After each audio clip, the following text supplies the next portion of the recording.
Hello and welcome back to my channel. My name is Piyush and this is day 16 in 30 days of AWS Terraform. In this video, we'll be looking into a small mini project about user management in Terraform. Like how do we create bulk users in Terraform, grant them access, assign them certain roles and permissions, and how do we actually do that. I'll walk you through all the steps and yeah, if you have not subscribed the channel, please do so. If you are new here, make sure you watch this series from day 0 onwards, otherwise you will miss a lot of context. And also about the challenge 30 days of AWS Terraform. So there are prizes, there is a learning challenge that's been going on, and day 0 video has all the details about how to participate, how to do the submissions and so on. Okay, so yeah, let's get into the video. This is what we'll be doing in this video. Okay, so we'll create an CSV file, a comma separated file with multiple users, and we'll upload that in our Terraform repo, using which Terraform will create users for us, like multiple users, because we'll be doing bulk creation, not one by one. And then we'll be creating multiple groups, multiple IAM groups, and we'll be doing the assignment of IAM users to each of these groups. And that assignment will also be dynamic assignment, not straightforward. So we'll be using many conditional statements, loops, and so on. Then we'll be also enabling console access to IAM users and create login profiles for that, meaning create a temporary password so that they can log in and reset their password after the first use. And we'll be always using S3 remote file for the backend, for the remote backend, right? So this is what we'll be doing. As I've told you, it's a mini project, so we'll try to keep the things as simple as possible. And these will be the next step for you as part of your assignment. Details is there in the GitHub repository of day 16 folder, but just to give you an idea, this is what you need to do after this. You need to also create IAM policies, attach these policies to the groups, enable MFAs, set up AWS SSO, and you can add more attributes to the CSV. Like currently it will have few details, but then you can add email, phone number, etc., address as well. And you can also, like, this step is optional, you can also automate the onboarding by integrating this with your HR system, right? If you don't have access to any such system, that's okay, this is just an optional step, but make sure you complete the rest of it. So yeah, so this is what we're gonna do. Let's get into our VS code and let's start working.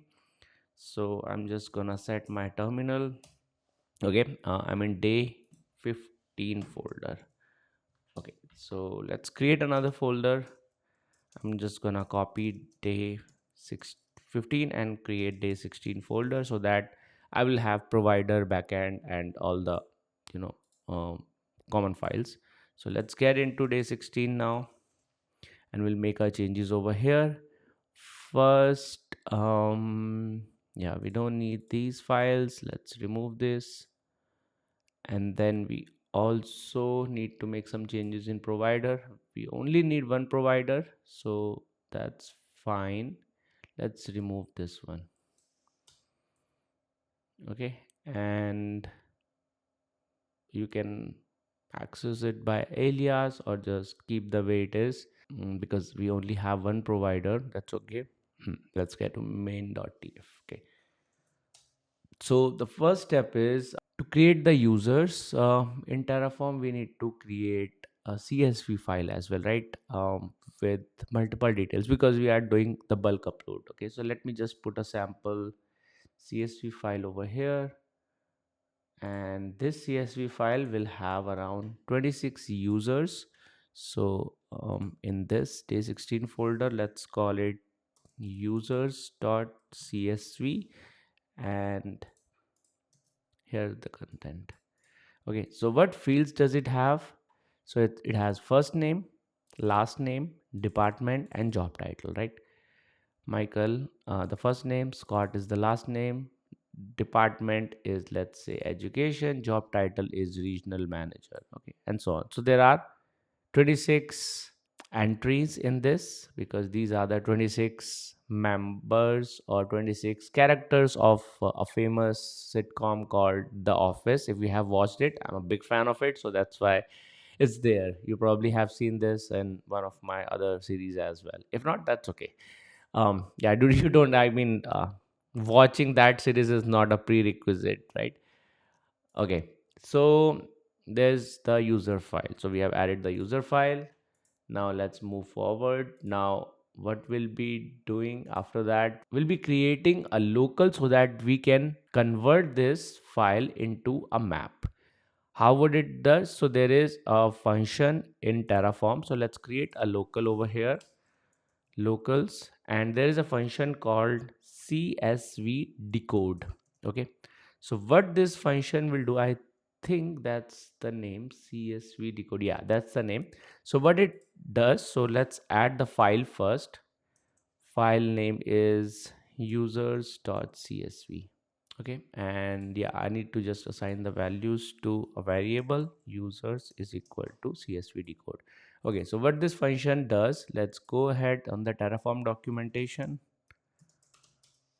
Okay, and let's see, what does it say? It's decodes a string containing CSV formatted data and produce a list of maps representing that data. Meaning this function will convert the entire content of the CSV file into a list of map. So now each of these fields, like each of these will become a list. So something like, because it's a list of map, right? So it will become something like, let's say it's users, right? So users is equal to, and then because it's a list, and then because the values inside the list is a map, so key value pair, right? So it will be something like name Michael, last name Scott, something like this, right? So that's the first element. Now there'll be other elements with the same attributes, name, last name, and their designation, department, and so on, right? So all of this logic will be taken care by this single function CSV decode. So now, because why we have to convert it, we have to convert so that we can do the operations. It will be easier to parse the values from a data type that is known inside Terraform. Otherwise it will be difficult, or we have to add multiple loops to get the values each time from that CSV file, right? So that's why we need to use this function. Now what you can do is, because to create the account we also need to get some details about the account that we are using, right? So we need to create a data as well, a data source. So data source for AWS caller identity. I'll explain it to you why we are using, but for now let's just create a data source and let's just gather the value, the account. But does it say not enough labels for data? All data must have two labels. AWS caller identity. So this will get our account ID, I believe. So you can just verify it with the output variable account ID, and the value is from this data source. So data dot AWS caller identity dot account ID. Oops. Account ID. Now I'm still not sure why it is throwing this error. Okay, we'll fix that later on. Let's just do a tf init. Oops, alias. Now tf init. Okay, it is still throwing the error. All data block must have two labels, type and name. It is expecting some value. I don't know why. Maybe it's because of the Terraform provider version I'm using. No. Let's go back. Let's check the Terraform documentation. AWS Terraform provider. Let's go inside and check for AWS caller identity. Okay, here's the data source. So it should work like this: data AWS caller identity and then the name. Oh, I did not provide the name. Okay, so let's call it name. Okay, now it should be fine. Let's do tf init again. Okay, initialize. Let's do tf plan. Currently we have not created any resource, so that's okay. Now it says users have not been declared in the root. Maybe it's not able to find the file. Okay, so let's make the change. Where was it? In local. Okay, users.csv. So let's add this. Oops. Yeah, it has to be in double quotes, I believe. Okay. Okay, now it says the data source account ID has not been declared in the root module. Okay, so data.tf blah blah blah AWS. Okay, account ID. No, account ID should be this name, so we can add name. That's it. See, I'm making a lot of mistake, but that's how we learn, right? This output variable will return my account ID. Now let's move ahead inside main.tf. So we have got the account ID. We have created the local to decode the CSV, to parse the CSV into list of maps. Now what we need to do is we need to create IAM users. So for that there is a resource called AWS IAM users. It's AWS IAM users. Let's call it users. Okay, and let's start working on it. First, let's check this resource over here.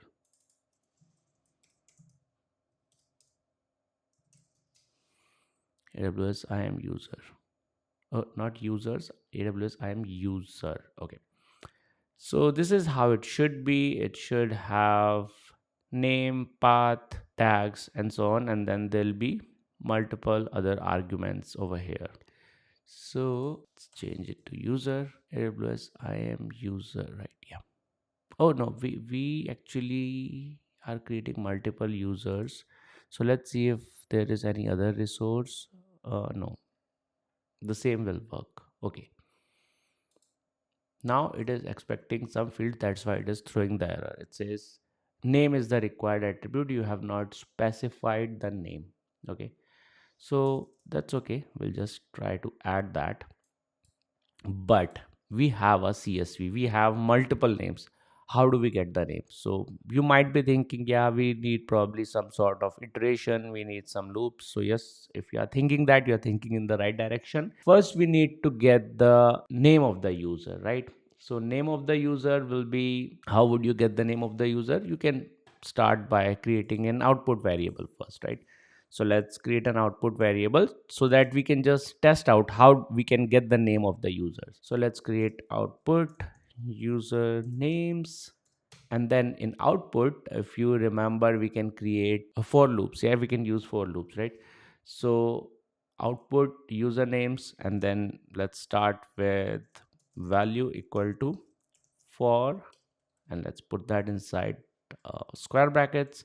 So for user in, now from where we get the user, we have created the local already, right? So local dot users colon, and then we need to provide how do we get the value, right? So string interpolation and user dot first name,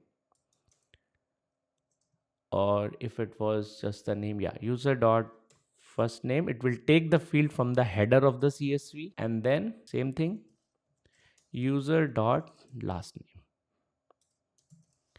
and it has to be inside double quotes from here and from here. Yeah, I missed a bracket over here.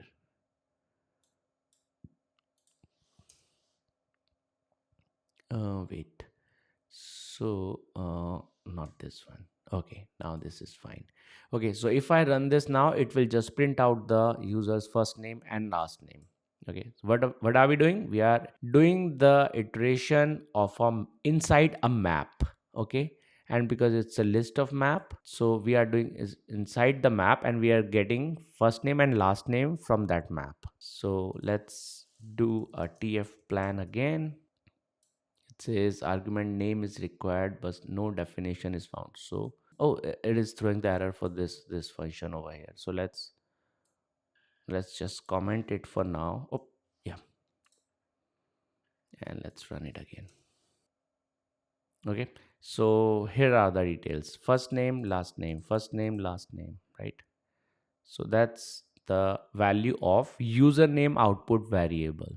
Okay, so the same way we can get the value. So this output variable I have just created to show you how you can get the value inside this. So over here we'll create a for each loop because we have to use that in multiple resource creation, right? So that's why we need another iteration of for each loop.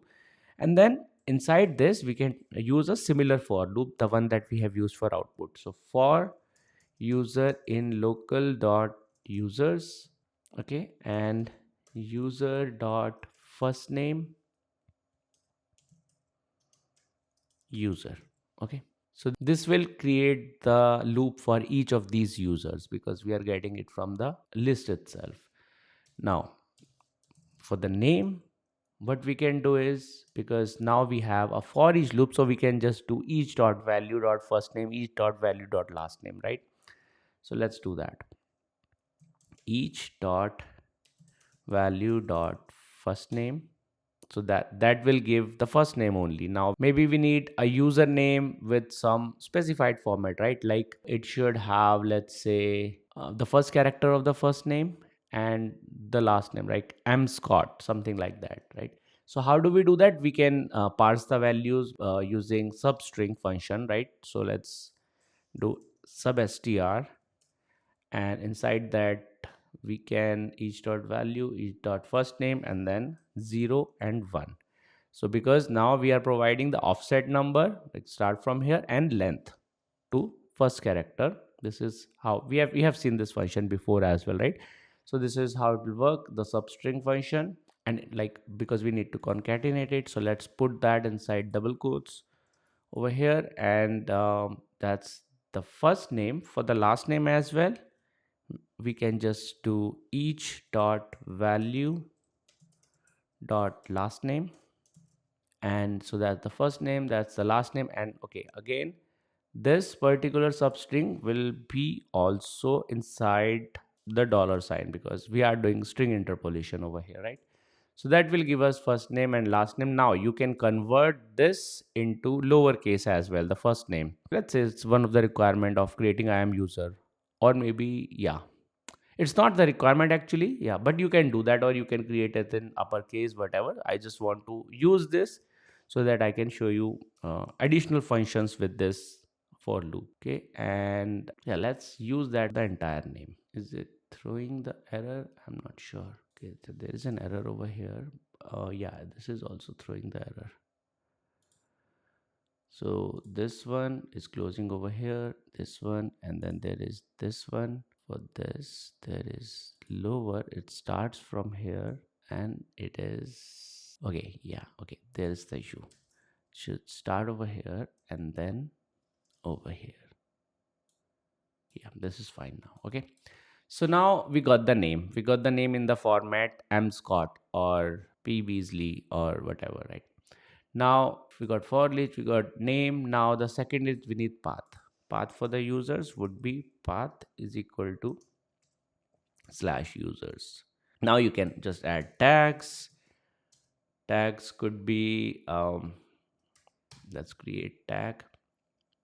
Let's use display name, or I'll just copy it from the repository. Yeah, I don't want to type the tags, it's fine. Okay, so how we are getting the tags? Display name is, again, because we have a for each loop, so we are using each dot value dot first name, each dot value dot last name, that's the display name. Department is each dot value dot department, and job title each dot value dot job title. So this is why we use the for loop, so that we can get the values using each dot value. And that's why we use for each. We need it for loop because we need to iterate it through multiple username and like all the users. So that's why we used this. Okay, so this is IAM users block. Okay, and this is ending over here. Okay, so this is how we have created the user. So let's just run tfplan once to see if it's working. Okay, over here, yeah, it says 26 to add, so it will create 26 users, and these are all the users, right? So if you can check any user, let's say it will create an IAM user called Stanley. Okay, IAM user over here, yeah. So department will be sales, and name would be S Hudson in lowercase. So S is Stanley, which is the first name, Hudson is the last name. The same way this user 𝗵𝗵𝗆𝗃, so T Flanderson. Okay, department is HR. So these are all the usernames and so on. Let's move ahead. So this will create users. Now we need login profiles. Okay, so for login profile, let's go ahead over here and let's search for AWS IAM login profile. Oops, is it not there? IAM, nope. User. Okay, over here, AWS IAM user login profile. So with this, we need name, path, and force destroy.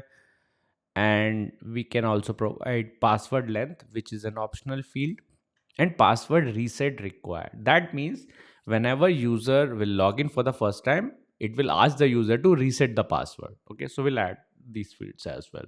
Maybe we don't need to add the password length, but we'll add password reset.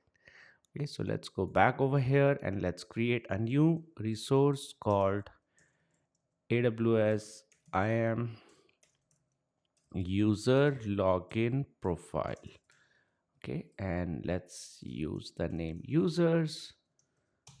Okay, inside that, again, we need to get the values of users, right? So for each AWS IAM users.user, now we can get the value from AWS IAM user. What was that?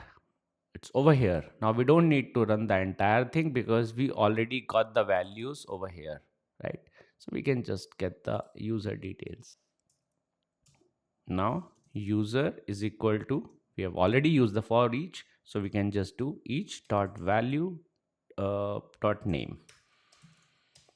Okay, and password reset required is true. Now we can add some life cycle rule over here as well, because it's user profile. We don't want user to, or we don't want anyone to change this requirement, so we can just add ignore changes in password reset required and password length.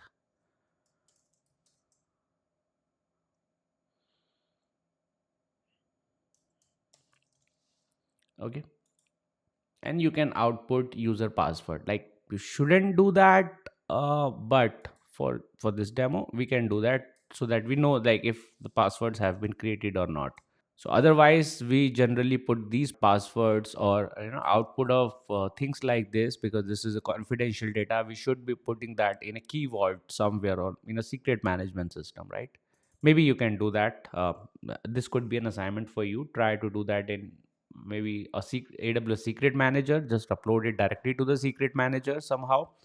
You need to create a secret vault, and then every password will be a separate secret with a value which is sensitive in nature. So try it out. Okay, so for now I'll just use user passwords, and the value is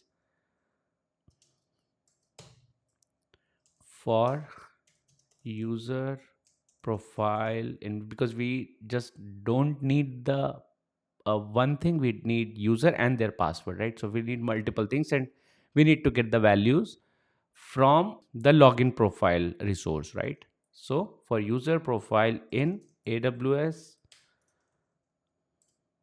IAM user login profiles dot users, and then user password created, and user must reset on first login. Okay, so this is the message that we are printing for every user, and let's keep the value as sensitive. Okay, so let's do a TF plan again. What does it say? Yeah, oh, there is double AWS over here. All right. Okay, so yeah, it says user password for each of the user. Okay, so yeah, so let's see this output variable, which is user password.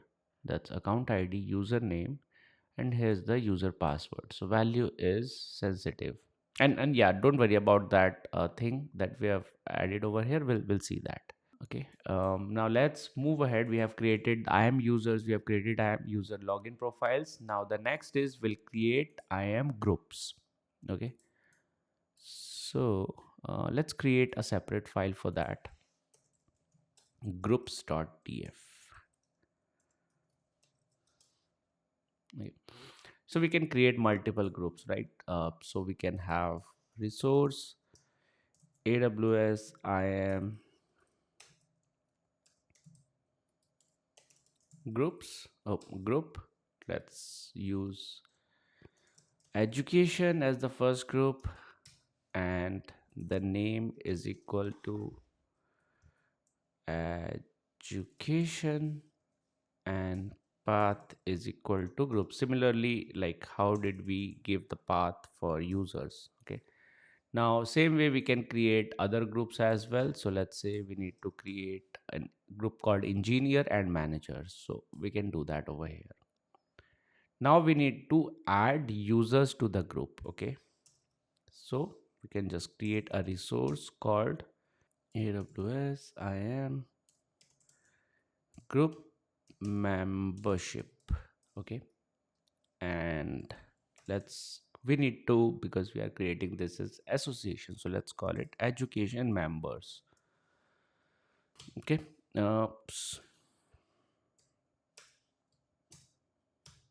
okay, so now let's give it a name. Name is education group membership, and the group value should be AWS IAM group dot education. Okay, dot name. So education group, which is this one, dot name, so this value will come in this group. Now because we need to provide the association between users and groups, so attach this user to this group, right? Now it has to be a dynamic allocation, as we have discussed in the beginning. So how do we do that? Again, we need to use the for loop for that. So let's use users equal to, now let's provide the value for user in AWS IAM users. Okay, and user dot name. Now how are we matching the value, like which user should go to which group? We are doing that based on the tags. So we are providing a condition over here. If user dot name or user dot tags, not the name, user dot tag dot department equal to education. Okay, it's fairly simple. We have created a lot of other resources and used multiple for and for each loop. So this would be pretty simple to understand. What are we doing for user in AWS IAM users? Okay, so all the users that we have inside this main.tf, let's see where it is. AWS IAM users, right? For all the users inside this resource has username, which is in this format, right? Now we are doing for all users in that, get user.name. Okay, user.name, and if the department is equal to education, then use that name over here as user. Okay, so this is the group and this is the user. Now we are getting all the users which has tag department equal to education, and we are assigning that user to the education group. We can do that similar for other group association as well. So I'm just gonna copy and paste it over here. So similarly, we are doing for members, for managers, and for, so there is education. Oh, did I copy it twice? Actually, it should be engineers, not education. This has come twice. Okay, so let's just replace it. So we are doing for engineers, we are doing for education, and we are doing for managers. Okay, so over here, because with the manager, what we are doing, we are not just simply using department equal to engineering or department equal to education. We are doing if the user dot tag has job title, if they have a tag with the name job title, and the tag value is either manager or CEO, then only we are assigning that user to the group. And over here we have also used a can function. Can function is basically an error validation, which will return an expression result if it's true or false. So it's sort of a validation, variable validation. If we have not used it, and if, let's say, if there is no user with this tag and the job title, then it will fail over here, right? So we are just doing that validation. Okay, so this is how we are adding the members to it. So now let's do TF plan, and I think we are done now. Now we'll just apply the changes before we fix these errors. Let's see what it is. It says for users name department equal to education, a reference to a resource type must be followed by at least one attribute access. Okay, so what did we do wrong over here? Let's see. Let's compare it with others. So if user dot tag dot department equal to education. Okay, I think here is the issue. It should be AWS IAM user dot users. Okay, we need to get the values from somewhere, right? So that's why I think that was the issue, but let's see if this fixes it. Yes, it does. Okay, so now if you want to see how many resources will be created, so I'll just add a grep hyphen I will be created. This will find all this occurrence of this string. Okay, so now it says, so these are the login profile for each users, and then these are the users that will be created, and these are the membership will be created, meaning a user and group assignment, and these groups will be created. Okay, so total these many resources will be created. So which is 26 plus 26, which is 52, plus 3, which is 55, plus 3, which is 58. 58 resources should be created. So let's go ahead and let's apply the changes. Not AWS, so TF apply hyphen or approve, and we'll let it create the resources. Yeah, it should be fairly quick because it is just creating the user group, doing the assignment. So these API calls are pretty fast. So as you can see, it did that. Now let's go ahead over here and let's go to IAM, go to users. You will see all the users created. Okay, so let's see last activity. Okay, there is no activity from this user, so you can just sort it with that.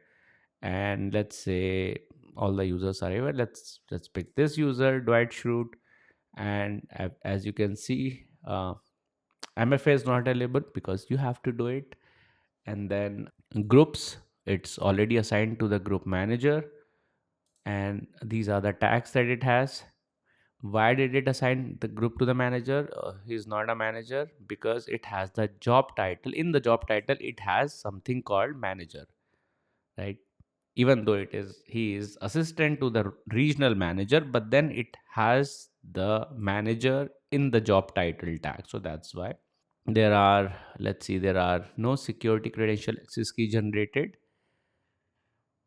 But now when the user will try to log in, we need to provide them the password, and that's how they will get to know, and that's how they will be able to log in for the first time. Now you might have noticed something, like because the password auto-generated passwords are not provided over here, the values are sensitive. It's because AWS does not provide auto-generated password if the PGP encryption is not available, so which we have not done, right? So the other option that you have is you can go to security credential for each of the user, and I think it should be the first one, which is manage console access. Okay, and hit on reset password, and then you can use an auto generated password, or you can create a custom password and provide this to your user. Okay, and you can also select this user must create new password, or which is the password reset. Yeah, and then hit on reset password. Then the user will be able to log in using that credential. Now, I hope you found it helpful. Make sure you complete the assignment given in the repository of day 16 folder, because we have just done the simple implementation of user management, but it's not what we do in production. We have a lot more steps after this, right? As I've told you, we need to enable a single sign-on or any identity management system we have to use. Then we also, like, whatever is there in the GitHub repository, make sure you follow those, and make sure you practice this by yourself, especially the for each, for loops. How does it work? Why do we need it? Syntax and everything. But if you practice it, then you should be good. Okay, so thank you so much for watching. I hope you had a good learning experience. I will see you tomorrow with the next one. Thank you so much.